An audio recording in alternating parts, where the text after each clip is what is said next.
Hello students, welcome to our YouTube channel. Students, JEE Mains का exam आपका नज़दीक आ चुका है। कुछ ही दिन बचे हुए हैं। 22 से आपका एग्ज़ाम स्टार्ट हो गया है बच्चों।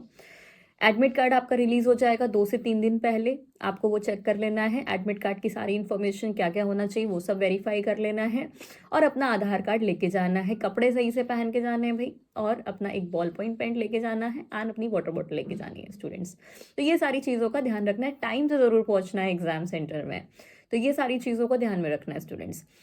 कुछ आपको इंपॉर्टेंट बात और पता होनी चाहिए जो कि पहले से ही पता होगी। ऑब्वियसली मैंने लॉन्ग वीडियो में भी डिस्कस किया था। आपका एक टाई ब्रेकिंग पॉलिसी है जो उसमें बदलाव हुआ था, और आपका जो एग्ज़ाम पैटर्न है उसमें चेंजेस हुए थे। तो वो चीज़ों को एक बार और रिमाइंड कर लेते हैं। एग्ज़ाम में जाने से पहले प्रिपेयर हो लेते हैं। जो आपका एग्ज़ाम है उसमें जो आपका न्यूमेरिकल पोर्शन था उसमें आपको कुछ चॉइसेस आपकी 10 क्वेश्चंस में 5 सिलेक्ट करने होते थे, लेकिन अब आपको लिमिटेड जो क्वेश्चन जो आपको जितने मिल रहे हैं वो सारे के सारे अटेम्प्ट करने होंगे। कंपलसरी क्वेश्चंस हैं वो सारे के अटेम्प्ट करना, और नेगेटिव मार्किंग भी आपकी उसमें होने वाली है। तो स्टूडेंट्स वो सारी चीज़ों का ध्यान रखना है। -1 मार्क्स रहेगा आपका अगर आप उसका गलत जवाब देते हैं आपके न्यूमेरिकल बेस्ड क्वेश्चंस का। एंड स्टूडेंट्स, आपकी जो टाई ब्रेकिंग पॉलिसी है वो पहले आपकी जो टाई ब्रेकिंग पॉलिसी थी वो डिफरेंट थी, अब डिफरेंट हो गई है। पहले आपका जितना जिस नंबर ऑफ अटेम्प्ट में पेपर बच्चा दे रहा है उसका पहले प्रेफरेंस देते थे, बट अब ऐसा नहीं है। फिजिक्स, मैथ्स, केमिस्ट्री का भी वेटेज आपका देखा जाएगा, कितना आपका उसमें मार्क्स स्कोर किया गया है, और उसके आधार पे उसका आपका टाई ब्रेकिंग किया जाएगा। तो स्टूडेंट्स, ये दोनों ही पॉलिसीज में जो आपके बदलाव हुए थे इसके बेसिस में आपका जो प्रिपरेशन, आपका जो माइंड सेट होना चाहिए एग्जाम्स में, तो आपको वो ध्यान रखना होगा स्टूडेंट्स। तो कोशिश यही करनी है कि हमको नेगेटिव क्वेश्चंस अटेम्प्ट नहीं करने। मतलब जितना हमको क्वेश्चन आ रहा है हमें उतने ही सवाल वहाँ पे लगाने हैं। जो हमें नहीं आ रहा है उसको हमें स्किप कर देना है। ज़बरदस्ती उसका हमें हल करके उसका सोल्यूशन करने की कोशिश नहीं करनी है स्टूडेंट्स, क्योंकि negative marking can lead to negative marks. Obviously आपकी रैंक उसमें गिर सकती है, और आपको तो पता ही है कि 1 मार्क्स की वजह से कितना ज़्यादा डिफरेंस हो सकता है परसेंटाइल में।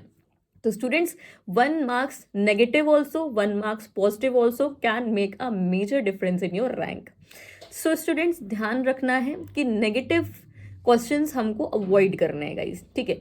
एंड स्टूडेंट्स, आपकी जो तैयारी है वो परफेक्ट है। खुद के अंदर कॉन्फिडेंस रखना है, डोंट लूज योर कॉन्फिडेंस।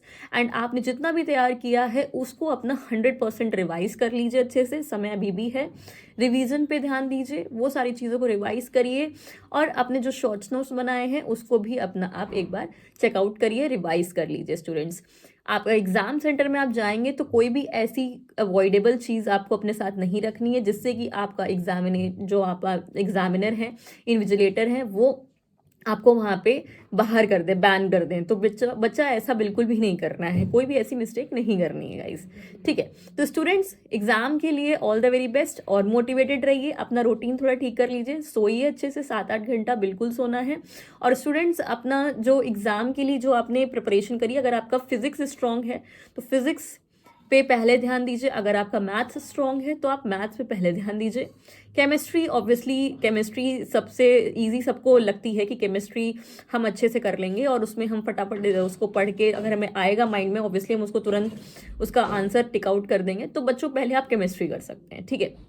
तो स्टूडेंट्स, एग्ज़ाम में कैसे अपने आप का मेंटल स्टेबल को बना के रखना है, कैसे आपको अपने एग्ज़ाम को देना है, और उस टाइम पे पैनिक नहीं करना है। अगर आपको कोई सवाल नहीं आ रहा है तो बिल्कुल उस पर स्ट्रेस नहीं लेना है। जो आपको क्वेश्चंस आ रहे हैं उस पर ध्यान देना है कि हमने कब पढ़ा था, किन टीचर ने पढ़ाया था, या हमने खुद से अगर पढ़ा था तो हमने कब पढ़ा था, और हमने इसका सोल्यूशन कैसे कैसे करके निकाला था। इतनी आपका उस टाइम पे ये माइंड ज़रूर चलेगा। जब आपको कोई सवाल नहीं आ रहा होगा आप उसमें जोर दे रहे होंगे कि हम ये सवाल कैसे करें। तो बेटा, इन सब चीज़ों को ध्यान रखिएगा पेपर देते समय स्टूडेंट्स।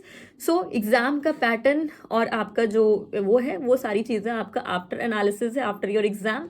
बट एग्जाम के टाइम पे आपको बिल्कुल कूल माइंड रहना होगा, और अपने सारे सवालों के जवाब जो आपको आ रहे हैं बिल्कुल अच्छे से वो आप वहाँ पे टिक करके आइए, और अटेम्प्ट करके ज़रूर आइए स्टूडेंट्स। तो टाइम बहुत रहेगा, सफिशिएंट टाइम है पेपर को देने का, और टाइम शॉर्टेज नहीं होगा अगर आपको सच में आपने अच्छे से तैयारी करी है, if you are very well prepared for your exam. और जिनको कुछ भी नहीं आ रहा होगा तो ऑब्वियसली उनके लिए वो घंटे भी, 3 घंटे भी बेकार ही हैं। तो स्टूडेंट्स, जिन्होंने पढ़ाई करी है उनको बहुत अच्छे से एग्जाम देना ही है। जो ट्वेल्थ के साथ के बच्चे हैं, ऑब्वियसली वो उनको बहुत ही अच्छे से पेपर देना है, क्योंकि हो सकता है कि भाई आपके जो आपने बोर्ड्स पढ़ा था उसी से रिलेटेड ऑब्वियसली आपका क्वेश्चन है, तो ऑब्वियसली रिलेट करिए उस चीज़ से और अपना एग्जाम दीजिए। अगर आपने सेल्फ स्टडी करी है तो भी अच्छा है, अगर आपने किसी कोचिंग में पढ़ाई की है, आपने स्कूल में भी पढ़ा है, तो ऑब्वियसली वो भी बहुत बढ़िया है, तो वो बच्चे भी बहुत अच्छे से एग्जाम दें। सो स्टूडेंट्स, ये बिल्कुल भी मैटर नहीं करता है कि किसने कैसे क्या पढ़ाई की है, मैटर ये करता है कि आपने सेल्फ स्टडी कैसे की है। Self study is the best study और वो ही आपको रिजल्ट्स दिलाएगी students. So students, thank you very much for watching this video, and video अच्छी लगी हो तो लाइक कर दीजिएगा। चैनल को सब्सक्राइब नहीं किया तो चैनल को सब्सक्राइब करते रहिएगा। ऐसे ही आपके पास लगातार हम टॉपिक्स और डिस्कशन भी करते रहेंगे एग्जाम के बेसिस में स्टूडेंट्स।